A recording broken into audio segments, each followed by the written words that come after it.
Voici l'indice parisien pour le 6 juin. Donc nous avons tracé un nouveau chandelier ici qui a la forme d'un marteau. Je vous l'ai marqué ici. Donc qu'est-ce que c'est un marteau? Un marteau, on l'appelle marteau lorsque nous sommes dans une tendance baissière comme ici. Cela peut marquer une fin de la baisse et donc un retournement à la hausse. Alors c'est une possibilité, c'est pas une affirmation.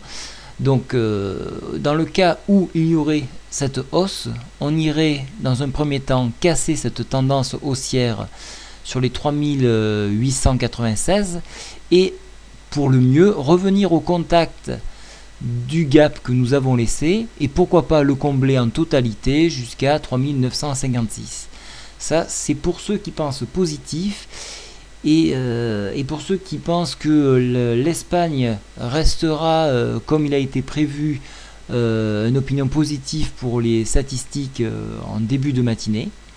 Pour ceux qui pensent que la baisse se poursuivra, donc on ira tester une nouvelle fois le support majeur sur 3881 et on ira chercher la tendance baissière sur 3864. Alors je tiens à préciser qu'en hebdomadaire, là je vous l'ai tracé, nous avons toujours un double top géant qui est en formation.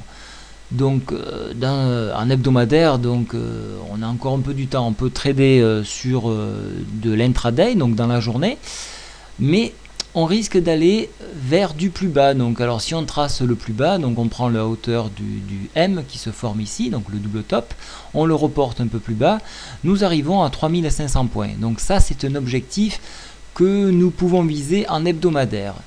Mais pour du court terme, donc si je reviens donc sur la tendance ici, ce marteau peut être envisageable. Donc au niveau indicateur, nous avons la MACD qui est en train de baisser, le stochastique qui est toujours en dessous de sa moyenne, donc ça c'est 2 points négatifs, hein.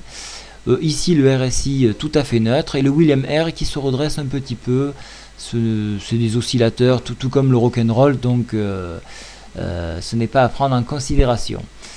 Donc voilà pour la tendance d'aujourd'hui. Moi demain ce que je vais faire c'est que je vais tenter de jouer la hausse comme je l'ai préconisé dans ma newsletter et je me repositionnerai probablement à la baisse si je vois un point haut et donc ce point haut je l'indiquerai au travers de la newsletter CAC que je propose dans la newsletter.